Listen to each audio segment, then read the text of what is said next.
Hello students. तो आज class 10th chapter number 10 light reflection and refraction का lecture number 2। आज हम लोग डिस्कस करेंगे स्फेरिकल मिरर के बारे में, terms related to spherical mirror. Spherical mirror से रिलेटेड कुछ टर्म्स होंगे, उन टर्म्स के बारे में, उनकी डेफिनेशंस, उनकी प्रॉपर्टीज़, इमेजेस क्या क्या होती हैं, कितने टाइप्स की होती हैं, उसके बारे में। एंड लास्ट में आज का लास्ट टॉपिक होगा रूल्स फॉर इमेज फॉर्मेशन, यानी हम किसी भी इमेज फॉर्मेशन रे डायग्राम के थ्रू इमेज फॉर्मेशन कैसे दिखाएंगे, इसके कुछ रूल्स होंगे, उन रूल्स पर फोकस करेंगे। हाँ, रे डायग्राम्स के थ्रू इमेज बनेगी कैसे और किस प्रकार की इमेज बनेगी ये नेक्स्ट वीडियो में हम डिस्कस करेंगे, बट इस वीडियो में हमें ये डिस्कस करना है। प्रीवियस वीडियो में हमने क्या पढ़ा, लाइट की डेफिनेशन क्या होती है, टाइप्स ऑफ ऑब्जेक्ट कितने होते हैं, फिर सरफेसेस को हमने पढ़ा और रिफ्लेक्शन के लॉस पढ़े। प्रीवियस वीडियो में हमने रिफ्लेक्शन के लॉस तक पढ़ा था। इस वीडियो में हम स्टार्ट कर रहे हैं स्फेरिकल मिरर से। स्टार्ट करते हैं व्हाट इज स्फेरिकल मिरर। तो बच्चों स्फेरिकल मिरर क्या है? स्फेरिकल मिरर, तो बच्चों डेफिनेशन आपको नीचे दिखेगी, आपको नीचे यहाँ पर डेफिनेशन दिख रही होगी कि क्या है स्फेरिकल मिरर। स्फेरिकल मिरर एक कांच का बना हुआ स्फेयर, मान लीजिए कांच का बना हुआ एक स्फेयर है, जैसे फुटबॉल हो। अब समझ लीजिए फुटबॉल कांच का बना है। फुटबॉल अगर कांच का बना हो, अगर हमें फुटबॉल मिल जाए कांच का बना, तो हम एक सरफेस ऐसा लेते हैं, चाकू ले लेते हैं और सरफेस को उस फुटबॉल को काट देते हैं। बीच से नहीं काटना है, बीच से ना काट करके आप कहाँ से कट करिए, यहाँ से किनारे से कट कर दीजिए ऐसे। तो जैसे ही आप किनारे से कट करेंगे तो एक सरफेस बाहर निकल करके आएगा, कुछ ऐसा होगा बच्चों देखने में, कुछ ऐसा। देखिए अगर आप फुटबॉल को किनारे से ऐसे काट दें तो कुछ ऐसा सरफेस बाहर निकल कर आएगा। इस सरफेस को लेकर के अगर हम पेंट कर दें एक साइड, सरफेस के किसी भी एक साइड पर हम पेंट कर देते हैं। मान लीजिए ये सरफेस निकल करके बाहर आया, इधर से इसको काट लिया और इधर से इसको काट लिया, ये सरफेस निकल करके आया। अब इस सरफेस के हमें दो पार्ट्स दिख रहे हैं। ये इस सरफेस का इनर पार्ट है, देखिए इस सरफेस का ये वाला पार्ट इनर पार्ट है, और ये कौन सा पार्ट है, आउटर सरफेस। इसको भी कहेंगे इनर सरफेस। और ये वाला सरफेस कैसा होगा भाई, ये सरफेस जो इधर से दिखेगा वो कैसा सरफेस होगा, इनर सरफेस होगा। और ये वाला सरफेस जो इधर से देखने पर मिलेगा वो आउटर सरफेस देखने को मिलेगा। इसमें भी ये इनर सरफेस इधर से देखने पर, इधर से देखने पर ये आउटर सरफेस दिखेगा। तो बच्चों अगर हम इनर सरफेस या फिर आउटर सरफेस किसी भी एक सरफेस पर रेड ऑक्साइड का पेंट कर देते हैं। रेड ऑक्साइड एक केमिकल होता है, उस केमिकल से अगर हम एक साइड पर पेंट कर देते हैं, किसी भी साइड पर पेंट करना है, दोनों साइड पर नहीं करेंगे, किसी एक साइड पर अगर हम पेंट कर दें, किसी भी एक साइड पर अगर हम पेंट कर दें तो वो क्या बन जाएगा, मिरर बन जाएगा। फिर आपको अपनी फेस दिखने लगेगी, फिर वो कांच आर पार नहीं दिखाई देगा, फिर वो मिरर बन जाएगा। फिर आपको उसमें आपका फेस दिखाई देगा। जैसे आप अगर आपके घर में मिरर होगा तो उस मिरर को अगर आप निकालिए, उस मिरर के पीछे, मिरर को थोड़ा सा पीछे करके देखिए तो उस सरफेस पर पीछे एक पेंट लगा होता है, ब्राउन कलर का एक पेंट होता है। कई मिरर्स में वो ग्रीन कलर का भी हो सकता है। तो रेड ऑक्साइड का ही पेंट होता है बच्चों। अगर उस पेंट को आप हटा दो, हटाइएगा मत, मतलब मम्मी से मार भी बहुत पड़ेगी तो उसको क्या करना है, अगर हम उस पेंट को हटा दें तो उस पेंट को हटाने के बाद हमें क्या दिखेगा, आर पार दिखाई देने लगेगा, यानी वो सिंपल सा ग्लास बन जाएगा, सिंपल सा कांच बन जाएगा। तो हमें वो नहीं करना है। फिलहाल समझना ये है कि अगर हम सरफेस के किसी भी एक पार्ट को, चाहे वो इनर सरफेस हो या फिर आउटर सरफेस हो, एक पार्ट को अगर हम पेंट कर देते हैं। अच्छा, जो घर में हम लोग इस्तेमाल करते हैं, फेस देखते हैं जिसमें से बाल झाड़ते हो, मेरे तो है नहीं ज़्यादा, आप लोग जिसमें से बाल झाड़ते हो, वो मिरर कैसा होता है, वो मिरर होता है बच्चों प्लेन मिरर, वो होता है प्लेन मिरर। लेकिन हमें कौन सा मिरर पढ़ना है, हमें पढ़ना है स्फेरिकल मिरर। तो स्फेरिकल मिरर किसका पार्ट होता है, किसी स्फेयर का एक छोटा सा पार्ट होता है, एक छोटा सा पार्ट होता है, एक स्फेयर का छोटा सा पार्ट होता है जिसके एक साइड पर रेड ऑक्साइड का पेंट कर दिया जाता है। जैसे ही हम एक साइड पर रेड ऑक्साइड का पेंट करते हैं तो दूसरा सरफेस जो होता है, यानी जिस सरफेस पर पेंट नहीं होगा, उस सरफेस को अगर हम सामने रखें तो उस सरफेस पर हमें अपना फेस दिखाई देगा। यानी अगर हम इनर सरफेस पर पेंट कर देते हैं तो हमें आउटर सरफेस पर दिखाई देगा, और अगर आउटर सरफेस पर पेंट कर देते हैं तो हमें इनर सरफेस पर फेस दिखाई देगा। अब इसका मतलब ये हुआ, फेस दिखाई देने का मतलब ये है कि लाइट इस सरफेस पे पड़ करके रिफ्लेक्ट होकर के हम तक पहुंचेगी, या इस सरफेस पर पड़ करके रिफ्लेक्ट होकर के हम तक पहुंचेगी। तो देखिए बच्चों, यहाँ पर दो सरफेसेस मिल रहे हैं। एक तो बाहरी सरफेस पे देखने पर हमें दिखेगा फेस, एक तो ये ऐसे इनर सरफेस पे देखने पर हमें फेस दिखाई देगा, या फिर आउटर सरफेस पर देखने पर फेस दिखाई देगा। तो बच्चों इनके मिरर्स में भी तो कुछ इफेक्ट आएगा, यहाँ पर लाइट ऐसे रिफ्लेक्ट कर रही होगी, यहाँ पर लाइट ऐसे रिफ्लेक्ट कर रही होगी, तो रिफ्लेक्शन अलग अलग होगा क्योंकि सरफेस अलग अलग है। एक में बाहर की तरफ निकला होगा, एक में अंदर की तरफ घुसा होगा। देखिए इसमें अंदर की तरफ घुसा हुआ है और इसमें बाहर की तरफ निकला हुआ है। बल्गिंग आउटवर्ड, बल्गिंग इनवर्ड इसको कहा जाता है। बुक्स में आप देखेंगे आपको मिल जाएगा। बल्गिंग आउटवर्ड इसको कहते हैं, बल्गिंग आउटवर्ड बाहर की तरफ निकला हुआ, बल्गिंग इनवर्ड मतलब अंदर की तरफ घुसा हुआ। तो बच्चों ये हो गया हमारा दो टाइप के मिरर, यानी यहाँ से हमें दो टाइप्स के मिरर मिल सकते हैं। एक तो इनर पेंट होगा तब और आउटर पेंट होगा तब। तो चलिए देखिए टाइप्स ऑफ मिरर, मिरर कितने टाइप के होते हैं। तो बच्चों दो सरफेसेस, अगर हम ये सरफेस ले लेते हैं, इस सरफेस के इनर पार्ट पर पेंट कर देते हैं तो हमें कहाँ से दिखेगा, बाहर साइड से देखने को मिलेगा। इस साइड से देखेंगे तो हमें दिखाई देगा। और अगर ये सरफेस ले लें, इस सरफेस के हमने क्या कर दिया, आउटर साइड को पेंट कर दिया। देखिए आउटर साइड को पेंट कर दिया और इनर साइड पर हमें कुछ देखने को मिलेगा, फेस देख सकते हैं। तो ये मिरर जो होगा जिसके इनर साइड पर पेंट किया गया और रिफ्लेक्शन आउटवर्ड साइड से होता है, इसको कहते हैं कॉन्वेक्स मिरर। कैसा बच्चों, कॉन्वेक्स मिरर।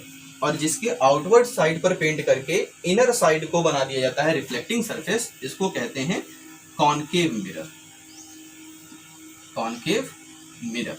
अब इन दोनों मिरर की प्रॉपर्टीज अलग अलग होती हैं, किसी पर कुछ दूसरी टाइप की इमेज दिखाई देती है, किसी पर किसी दूसरी टाइप की इमेज दिखाई देती है। इसके बारे में हम लोग पढ़ेंगे नेक्स्ट वीडियो में, लेकिन फिलहाल आज जो हमको समझना है कि स्फेरिकल मिरर क्या होता है। तो स्फेरिकल मिरर कांच का बना हुआ एक स्फेयर होगा जिसके कटे हुए पार्ट के एक साइड पर अगर हम रेड ऑक्साइड का पेंट कर देते हैं तो इस प्रकार से जो हमें ऑब्जेक्ट मिलता है उस ऑब्जेक्ट को मिरर कहा जाता है। और मिरर दो टाइप के होंगे, अगर इनर सरफेस को पेंट कर देंगे तो कॉन्वेक्स मिरर बन जाएगा और आउटर सरफेस को पेंट कर देंगे तो वो कॉनकेव मिरर बन जाएगा। तो चलिए ये समझ में आ गया मिरर कितने टाइप के होते हैं। तो टर्म्स रिलेटेड टू मिरर्स पर आते हैं। अब मिरर के कुछ टर्म्स देखते हैं, ये जो स्फेरिकल मिरर हो गया या कॉनकेव मिरर हो गया, इनमें कौन कौन से टर्म यूज होते होंगे, क्या क्या टॉपिक यूज होते होंगे। तो चलिए स्टार्ट करते हैं। आज सेकेंड टॉपिक, आज का इस वीडियो का सेकेंड टॉपिक क्या है बच्चों, terms related to mirrors. Mirror से रिलेटेड कुछ टर्म्स, कुछ इंपॉर्टेंट डेफिनेशंस। तो terms related to mirrors, mirrors से रिलेटेड कुछ टर्म्स। तो बच्चों फर्स्ट टॉपिक है centre of curvature, centre of curvature. Second topic है बच्चों radius of curvature, radius of curvature. Third principal axis. Fourth point होगा बच्चों पोल। फिफ्थ पॉइंट होगा अपर्चर। सिक्स्थ पॉइंट होगा बच्चों फोकस। और आज का लास्ट टॉपिक यानी second terms related to mirrors का लास्ट टॉपिक होगा फोकल लेंथ। ये बच्चों टर्म्स हैं, इनके बारे में जानना जरूरी है, इनकी डेफिनेशन जानना जरूरी है। आपके बोर्ड एग्जाम्स में सबसे ज़्यादा डेफिनेशन पूछी जाती है तो इन दो की डेफिनेशन पूछी जाती है। मींस फोकस और फोकल लेंथ की डेफिनेशन मैक्सिमम टाइम्स पूछी गई है। तो इसको ध्यान से समझना है, इनको भी समझना है, क्योंकि अगर ये समझ में आएंगे तो आप आसानी से रे डायग्राम्स वगैरह बना पाएंगे, ईजिली समझ पाएंगे। तो चलिए स्टार्ट करते हैं। First topic centre of curvature. क्या होता है बच्चों सेंटर ऑफ कर्वेचर? तो स्फेयर, कांच का स्फेयर था, इस स्फेयर को काटने पर, कट करने पर हमारे पास मिरर्स मिले, दो मिरर। एक तो इनवर्ड हमने पेंट, आउटवर्ड पेंट कर दिया तो कॉनकेव बन गया, और इनवर्ड पेंट कर दिया तो कॉन्वेक्स बन गया। तो इस तरीके से हमारे पास दो मिरर्स मिले। एक तो इनवर्ड हो गया, अगर हम इसको इस तरह से बना दें ऐसे और इनवर्ड पेंट कर दिया जाए तो ये आउटवर्ड सरफेस रिफ्लेक्टिंग सरफेस हो जाएगा। तो बच्चों ये जो स्फेयर है जिससे निकल करके ये मिरर्स बने हैं कॉन्वेक्स और कॉनकेव, तो इन कॉन्वेक्स मिरर की या कॉनकेव मिरर की होती है सेंटर ऑफ कर्वेचर। चाहे वो कॉन्वेक्स मिरर का कहिए या फिर कॉन्वेक्स मिरर का कहिए या कॉनकेव मिरर का कहिए, तो दोनों के होते हैं सेंटर ऑफ कर्वेचर, दोनों में होते हैं रेडियस ऑफ कर्वेचर, दोनों में होते हैं principal axis, pole, aperture, focus, focal length, सब में होते हैं दोनों मिरर में। ये सातों टॉपिक होते हैं। लेकिन कहाँ पर होते होंगे, कैसे कहते होंगे, क्या होती है डेफिनेशंस? तो ये जो स्फेरिकल मिरर यानी कॉन्वेक्स मिरर या कॉन्केव मिरर जिन मिरर से निकल के बना है, उस मिरर या स्फेयर का कोई ना कोई सेंटर रहा होगा, क्योंकि स्फेयर है तो स्फेयर का सेंटर जरूर होगा। तो बच्चों जिस स्फेरिकल मिरर या कॉन्वेक्स मिरर जिस स्फेयर का पार्ट होता है, उस स्फेयर के सेंटर को मिरर का सेंटर ऑफ कर्वेचर कहा जाता है। The centre of sphere from which spherical mirrors are comes या कटेड, जिससे स्फेरिकल मिरर्स कट किए गए हैं, उसके सेंटर को, इस स्फेयर के सेंटर को इस मिरर का सेंटर ऑफ कर्वेचर कहा जाता है। ठीक है बच्चों, कैपिटल सी से इसको डिनोट करते हैं। अब सेम उसी तरीके से इस स्फेयर की कुछ ना कुछ रेडियस रही होगी, तो जो स्फेयर की रेडियस होती है वो क्या कहलाती है, इस मिरर के, ये जो स्फेरिकल मिरर है, इस स्फेरिकल मिरर की रेडियस ऑफ कर्वेचर कहलाती है। यहां से यहां तक की डिस्टेंस क्या कहलाएगी, रेडियस ऑफ कर्वेचर कहलाएगी। तो the radius of spherical mirror की रेडियस क्या होती है, ये जो स्फेयर है जिससे हमने स्फेरिकल मिरर बनाया है, जिस स्फेयर से कट करके हमने स्फेरिकल मिरर बनाया है, उस स्फेयर की रेडियस इस मिरर की इस रेडियस ऑफ कर्वेचर कहलाती है। इस स्फेयर के सेंटर को मिरर का सेंटर ऑफ कर्वेचर कहते हैं और इस स्फेयर की रेडियस को मिरर का रेडियस ऑफ कर्वेचर कहते हैं। चलिए बच्चों, नेक्स्ट टॉपिक प्रिंसिपल एक्सिस। तो प्रिंसिपल एक्सिस क्या होती है, अगर सेंटर ऑफ कर्वेचर से कोई भी लाइन पास करे, सेंटर ऑफ कर्वेचर से कोई भी लाइन पास करे और मिरर के किसी भी पॉइंट पर टच करे, तो वो क्या कहलाएगी, प्रिंसिपल एक्सिस कहलाएगी। अगर कोई लाइन ये है, अगर इसका हम सेंटर ऑफ कर्वेचर की बात करें तो इसका सेंटर ऑफ कर्वेचर कहाँ होगा, इस साइड होगा, मिरर के पीछे, क्योंकि हम इधर से देखेंगे, मिरर के पीछे इसका सेंटर ऑफ कर्वेचर होगा, इसकी रेडियस ऑफ कर्वेचर भी मिरर के पीछे होगी। ठीक है बच्चों, प्रिंसिपल एक्सिस, अगर ये line, the line which is passing through the centre of curvature, मतलब सेंटर ऑफ कर्वेचर से पास करने वाली कोई भी लाइन जो मिरर के किसी भी पॉइंट पर टच कर जाए, मान लीजिए हमने ये एक लाइन ड्रॉ कर दी जो सेंटर ऑफ कर्वेचर से पास कर रही है और यहाँ पर जाके टकरा गई, तो ये भी लाइन क्या है, एक प्रिंसिपल एक्सिस है। प्रिंसिपल एक्सिस क्या होती है बच्चों, प्रिंसिपल एक्सिस का मतलब a line which is passing through the centre of curvature and meet at the surface of spherical mirror. Spherical mirror के सरफेस के किसी भी पॉइंट पर अगर कोई लाइन सेंटर ऑफ कर्वेचर से पास करते हुए मिल जाती है तो वो क्या कहलाएगी, प्रिंसिपल एक्सिस कहलाएगी। अब ध्यान रखना यह है कि प्रिंसिपल एक्सिस स्फेरिकल मिरर के सरफेस पर हमेशा परपेंडिकुलर होती है। प्रिंसिपल एक्सिस यानी ऐसी लाइन जो सेंटर ऑफ कर्वेचर से पास कर रही होगी वो सरफेस पर हमेशा परपेंडिकुलर होगी, या आप कह सकते हो नॉर्मल होगी। क्लियर है बच्चों, समझ में आया? तो ये जो प्रिंसिपल एक्सिस थी इसकी डेफिनेशन समझना बहुत ज़रूरी है कि आगे चल करके हम रे डायग्राम बनाएंगे, तो रे डायग्राम बनाते समय ये कॉन्सेप्ट याद रखना बहुत ज़रूरी है कि सेंटर ऑफ कर्वेचर से पास करने वाली जितनी भी रेज होती हैं वो स्फेयर के सरफेस पर नॉर्मली इंसिडेंट करती है।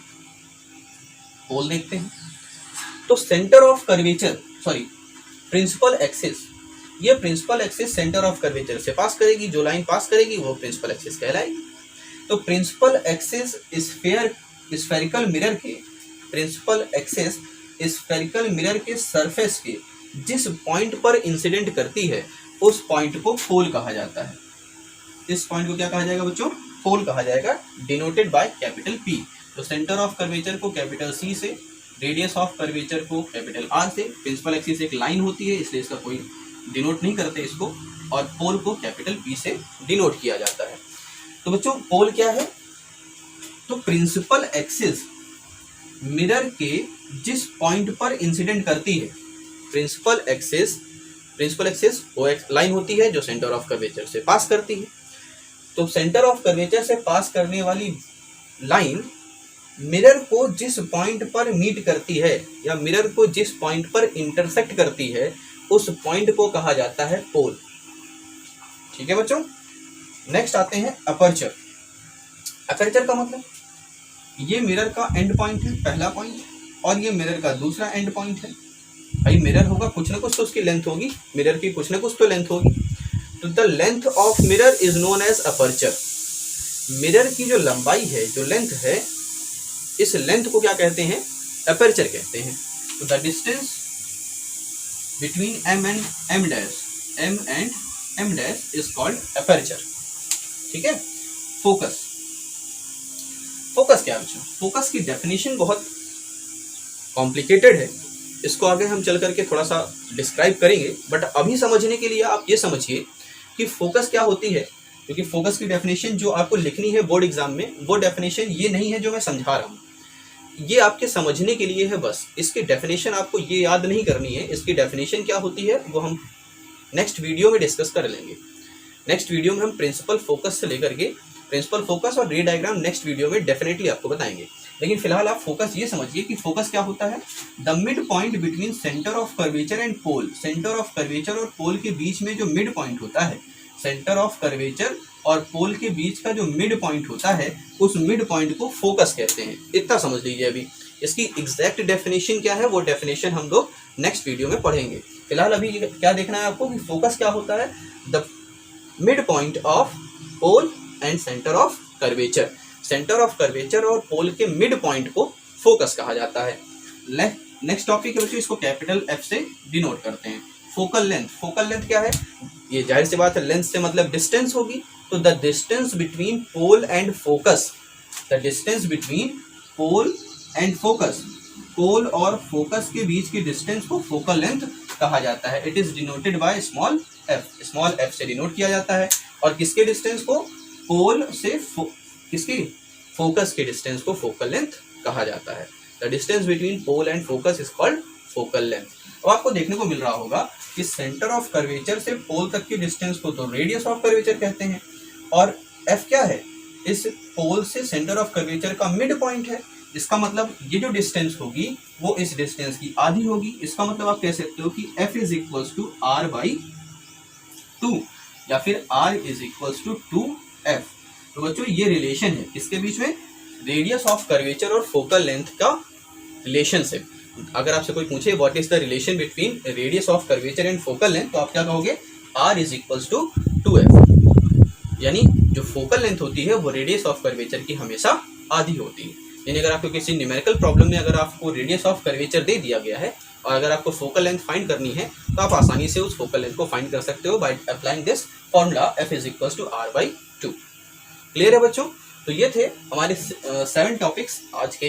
Terms related to mirrors, mirror से रिलेटेड कुछ टर्म्स थे। Centre of curvature, radius of curvature, principal axis, pole, aperture, focus और फोकल लेंथ, इनके बारे में हमने डिस्कस किया और मे बी समझ में आया होगा आप लोगों को। ठीक है बच्चों, तो स्टार्ट करते हैं अब आज का third topic which is images. Images क्या होती हैं बच्चों? जब हम किसी भी मिरर के सामने खड़े होते हैं तो हमें क्या दिखाई देता है? सामने मिरर पर कुछ दिखाई देता है, अपना फेस दिखाई देता है। हम मिरर के सामने खड़े हो जाते हैं तो मिरर पर हमें हमारा ही फेस दिखाई देता है। तो जो हमारा फेस हमें मिरर पर दिखाई दे रहा है, ये क्या है? ये इमेज है।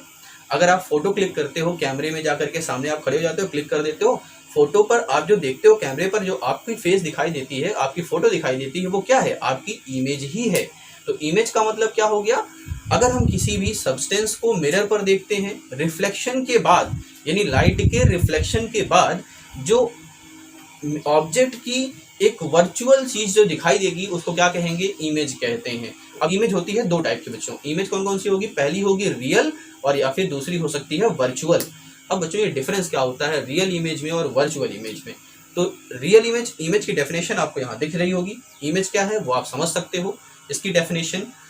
अब इमेज को मैंने समझा दिया, एक्सप्लेन तो कर दिया हमने, बट इमेज की डेफिनेशन आप ये लिखोगे, what is real image and what is virtual image. बच्चों रियल इमेज क्या होती है? तो रियल इमेज वो इमेज होती है जिसको हम किसी प्रोजेक्टर पर यानी किसी भी स्क्रीन पर दिखा सकें। जैसे हमारी इमेज कहीं बन रही है और इस इमेज को हम कहीं पर दिखा सकें कि देखिए बच्चों ये हमारी इमेज बन रही है। रिफ्लेक्शन के बाद अगर हम किसी स्क्रीन पर शो कर सकें तो वो इमेज कहलाती है रियल इमेज। जैसे प्रोजेक्टर के थ्रू, अगर आप प्रोजेक्टर के थ्रू, प्रोजेक्टर में आप सीडी प्ले करते हो, उसको स्क्रीन के थ्रू, लाइट के थ्रू, रेस के थ्रू दिखाते हो, स्क्रीन पर बना सकते हो। उस इमेज को अगर आप स्क्रीन पर बना सकें तो वो रियल इमेज कहलाती है। बट अगर हम जिस इमेज को बना ही ना सकें, स्क्रीन पर ना दिखा सकें, वो केवल बन ही रहे, अगर हम हट जाएं तो वो इमेज हमारे साथ चली जाए। जैसे हम मिरर के सामने खड़े होते हैं, मिरर के सामने जब तक खड़े रहेंगे तब तक हमारी इमेज दिखाई देगी। क्या वो इमेज रिफ्लेक्ट होकर के किसी दूसरे वॉल पर दिखाई दे सकती है? नहीं, वो केवल कहाँ दिखाई देगी? सिर्फ मिरर पर दिखाई देगी। अगर उस मिरर को हटा दिया जाए या उस मिरर को हटा कर कहीं दूसरी जगह रख दिया जाए तो नहीं दिखाई देगी। बट प्रोजेक्टर में क्या होता है, प्रोजेक्टर में एक रील चलती है, उस रील के थ्रू लाइट रिफ्लेक्ट होकर के फिर कहाँ दिखाई देती है? वॉल पे दिखाई देती है। यानी अगर आप मान लीजिए एक लेंस आपने रख दिया, ये लेंस रख दिया आपने, यहाँ पर आप स्क्रीन चला रहे हो, यहाँ पर आप मोबाइल चला रहे हो, मोबाइल से आपने शो किया, अब रेज इससे निकलेंगी, इससे निकल करके कहाँ दिखाई देंगी? आपको स्क्रीन पर दिखाई देती हैं। तो स्क्रीन पर दिखाई देती हैं, इसका मतलब हमने इस इमेज को, इसकी इमेज को, क्योंकि कैमरे पर भी तो एक इमेज ही होती है, फ़ोन में भी एक इमेज ही होती है, रियल में तो कोई खड़ा नहीं होता, तो उसकी इमेज हमने क्या दिखा दी? कहाँ दिखा दी? स्क्रीन पर दिखा दी। अगर हम इमेज को स्क्रीन पर दिखा देते हैं तो क्या कहलाएंगी? वो रियल इमेज कहलाएगी। बट अगर हम इमेज को स्क्रीन पर नहीं दिखा पाते तो वो क्या कहलाती है? वर्चुअल इमेज कहलाती है। क्लियर है बच्चों? समझ में आया what is image and what is virtual image, what is real image? बच्चों रियल इमेज हमेशा उल्टी बनती है। सबसे अच्छा तरीका है पहचानने का, रियल इमेज हमेशा उल्टा बनता है, सीधा कभी नहीं बनता। बट जो वर्चुअल इमेज होती है वो हमेशा सीधी बनती है। जैसा आप खड़े रहोगे वैसे आपकी इमेज बनेगी वर्चुअल इमेज। जैसे आप मिरर के सामने खड़े होते, जैसे खड़े होते हो वैसे आपकी इमेज बन जाती है। तो ये कैसी इमेज होगी? वर्चुअल इमेज होगी। और रियल इमेज बच्चों हमेशा कैसी इमेज होती है? उल्टी इमेज बनती है। यानी अगर आप ऐसे देखोगे तो आपको उल्टा इमेज दिखाई देगा। तो ये होता है रियल इमेज और वर्चुअल इमेज को पहचानने का सबसे अच्छा तरीका। वर्चुअल इमेज हमेशा उल्टा बनता है, सॉरी सीधा बनता है, और रियल इमेज हमेशा उल्टी बनती है, उल्टा इमेज दिखाई देता है। ठीक है, तो ये हो गई बच्चों रियल इमेज और वर्चुअल इमेज के बारे में कि वर्चुअल इमेज और रियल इमेज होता कैसा है। जो रियल इमेज होती है वो उल्टा बनता है, इसलिए उसको इन्वर्टेड इमेज कहते हैं, इन्वर्टेड। और जो इमेज सीधी बनती है यानी वर्चुअल इमेज, तो वर्चुअल इमेज कैसी होती है? इरेक्ट होती है। इरेक्ट का मतलब सीधा। तो अगर कोई इमेज सीधी बन रही है तो उसको इरेक्ट इमेज कहेंगे, और अगर कोई इमेज उल्टा बनता है मतलब वो रियल इमेज होगी। एज यूजुअल अभी आपने देखा कि हमने समझा दिया कि रियल इमेज कैसी होगी? हमेशा उल्टी बनेगी, उल्टा इमेज होगा, तो रियल इमेज, और उसको क्या कहेंगे? इन्वर्टेड। और अगर वर्चुअल इमेज होगी तो हमेशा सीधी बनेगी, उसको कहा जाएगा इरेक्ट। तो चलिए बच्चों आज का लास्ट टॉपिक स्टार्ट करते हैं, rules of image formation. Image formation के कुछ रूल्स हैं, कुछ रेगुलेशंस हैं, उनको ध्यान में रख करके तब हम रे डायग्राम बनाया करेंगे किसी भी इमेज का। किसी भी ऑब्जेक्ट का रे डायग्राम अगर आपको प्लॉट करना होगा तो उनमें ये बहुत ही इम्पॉर्टेंट रूल्स होंगे। इन रूल्स को फॉलो करके ही आप रे डायग्राम बना पाओगे। तो इसमें 3 बेसिक रूल्स हैं, 3 रूल्स को आप समझ लीजिए, तीनों रूल्स को आप ध्यान से देखिए। पहला रूल, अगर ये स्फेरिकल मिरर है, कैसा मिरर है? कॉनकेव मिरर है, ऐसा ये कॉनकेव मिरर है, तो ये ध्यान रखना है आपको कि मिरर से हमेशा जो लाइट आएगी वो लेफ्ट साइड से आएगी। जब भी हम रे डायग्राम बनाएंगे तो रे डायग्राम का एक कॉन्सेप्ट है कि ऑब्जेक्ट, ऐसा माना जाता है कि ऑब्जेक्ट हमेशा कहाँ रखी जाएगी? लेफ्ट साइड पर रखी जाएगी। कभी भी ऑब्जेक्ट की रेज ऐसे इस साइड से नहीं आएंगी, हमेशा रेज किस तरफ से बनाएंगे? लेफ्ट साइड से आएंगी, ऐसे रेज आएंगी, यानी ऑब्जेक्ट यहाँ रखा रहेगा मिरर के लेफ्ट साइड पर। ये मिरर है ना, अगर आप यहाँ खड़े हो जाइए, यहाँ खड़े हो जाइए तो आपका ये राइट साइड होगा और ये लेफ्ट साइड होगा। तो object is always placed on the left side of the mirror. Mirror के लेफ्ट साइड पर ही ऑब्जेक्ट रखा जाएगा हमेशा, चाहे वो कॉन्वेक्स मिरर बनाइए या फिर कॉनकेव मिरर बनाइए। देखिए ये हमने कॉन्वेक्स मिरर बना दिया। अब इसकी एक प्रिंसिपल एक्सिस बना लेते हैं, ये हो गई इसकी प्रिंसिपल एक्सिस, और ये कॉनकेव मिरर था, इसकी एक प्रिंसिपल एक्सिस ये हो गई। तो फर्स्ट रूल क्या कहता है? पहला रूल कहता है कि if a line is parallel to the principal axis, अगर कोई रे प्रिंसिपल एक्सिस के पैरेलल है तो रिफ्लेक्शन के बाद किससे? कॉनकेव मिरर से रिफ्लेक्शन के बाद वो लाइन फोकस से पास करेगी। फर्स्ट रूल क्या है? फर्स्ट रूल कि if a ray of light is parallel to the principal axis of concave mirror, then after reflection it passes through the focus, तो फोकस से पास करेगी। बच्चों अगर लाइट रे पैरेलल है principal axis पर, किसमें? Convex mirror में, तो कॉन्वेक्स मिरर में ऐसा क्या होगा? ये फोकस होगा मिरर के इस साइड। अब क्योंकि रिफ्लेक्शन पड़ रहे हैं तो लाइट पार तो कर नहीं सकती, तो लाइट क्या होगी? वापस ही जाएगी। तो इसकी डेफिनेशन क्या बनेगी? If a ray of light is parallel to the principal axis of convex mirror then it appears to comes from focus. ऐसा लगेगा कि फोकस से आ रही है। ऐसा देखिए, ये लाइट रिफ्लेक्शन के बाद क्या हो जाएगी, देखिए ऐसा लग रहा है कि लाइट कहां से आ रही है। इसको अगर ना देखें आप, इतने को देखिए, तो ऐसा लग रहा है ना कि ये लाइट कहां से आ रही है, फोकस से आ रही है। बट रियल में ऐसा हो नहीं रहा है, रियलिटी में फोकस से नहीं आ रही। कैसी हो रही है, अगर ये लाइट ऐसे आएगी, पैरेलल है प्रिंसिपल एक्सिस के, तो ये कहां से पास करेगी, यहां से पास कर जाएगी।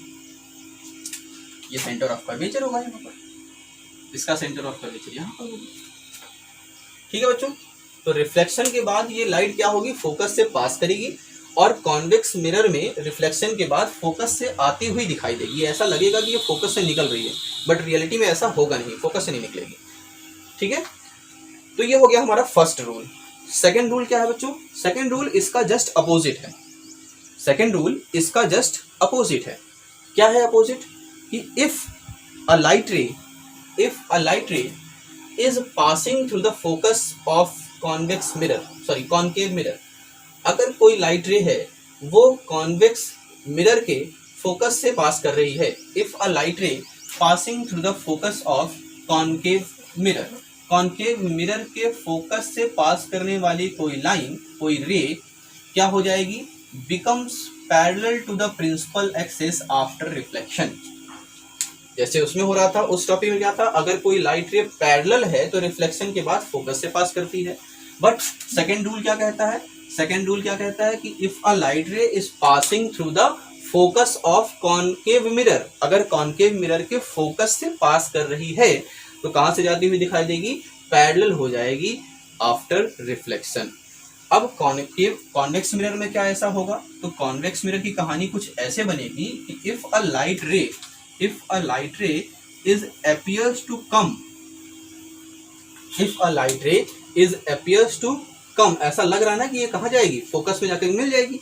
इफ अ लाइट रे is appears to come towards focus, then after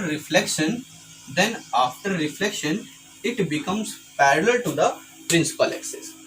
ठीक है बच्चों, तो अगर ये फोकस से पास कर रही होगी कॉनकेव मिरर में, अगर ये फोकस से पास करेगी तो कहाँ हो जाएगी, पैरेलल हो जाएगी प्रिंसिपल एक्सिस के। लेकिन कॉन्वेक्स मिरर की कहानी कुछ ऐसी बनती है कि अगर ये कहाँ आ रही होगी, फोकस की तरफ आ रही होगी, फोकस में तो आएगी नहीं क्योंकि उस पार तो जा नहीं सकती, तो फोकस पे अगर नहीं जाएगी तो फोकस की तरफ आती हुई अगर दिखाई दे रही है तो क्या हो जाएगी, पैरेलल हो जाएगी प्रिंसिपल एक्सिस के। ठीक है, तो ये दो रूल हो गए बच्चों। थर्ड रूल बहुत आसान है, सबसे इजी रूल है थर्ड रूल। देखिए थर्ड रूल कहता क्या है, थर्ड रूल होता क्या है, तो third rule the easiest rule, ये तीसरा रूल होगा और आज का लास्ट रूल होगा, आज का लास्ट टॉपिक है। तीन ही रूल होते हैं बच्चों रे डायग्राम फॉर्म करने के, किसी भी इमेज को बनाने के लिए, किसी भी ऑब्जेक्ट की इमेज को बनाने के लिए जो रे डायग्राम बनाते हैं उसके सिर्फ और सिर्फ तीन रूल है। तो थर्ड रूल क्या कहता है, अगर कॉनकेव मिरर है तो कॉनकेव मिरर के सेंटर ऑफ कर्वेचर, बच्चों देखो ये सेंटर ऑफ कर्वेचर है, सेंटर ऑफ कर्वेचर से पास करने वाली कोई भी लाइन, कोई भी रे, अगर कोई रे सेंटर ऑफ कर्वेचर से पास कर रही है तो रिफ्लेक्शन के बाद वो उसी पाथ पर वापस आ जाएगी। इफ अ लाइट रे is passing through the centre of curvature of concave mirror, if a light रे is passing through the center of curvature of a concave mirror, then it reflect back on a same path, तो वो उसी path पर वापस चली जाएगी, उसी रास्ते पर वापस चली जाएगी, कोई रिफ्लेक्शन का पाथ नहीं बदलेगा क्योंकि ये 90 डिग्री पर आई और 90 डिग्री पर चला जाएगा। एंगल ऑफ इंसिडेंस और एंगल ऑफ रिफ्लेक्शन बराबर होना चाहिए। लॉ ऑफ रिफ्लेक्शन यही तो कहता है।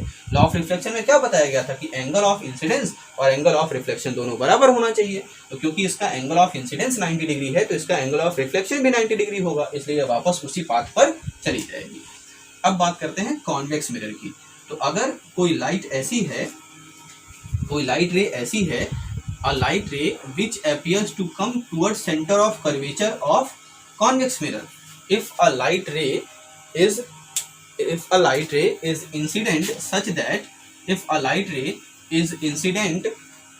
such that it appears to come towards center of curvature of convex mirror, then it reflect back on the same path, on its same path, तो वो उसी पाथ पर, उसी रास्ते पर वापस चला जाएगा, उस कोई भी डिफ्लेक्शन नहीं होगा।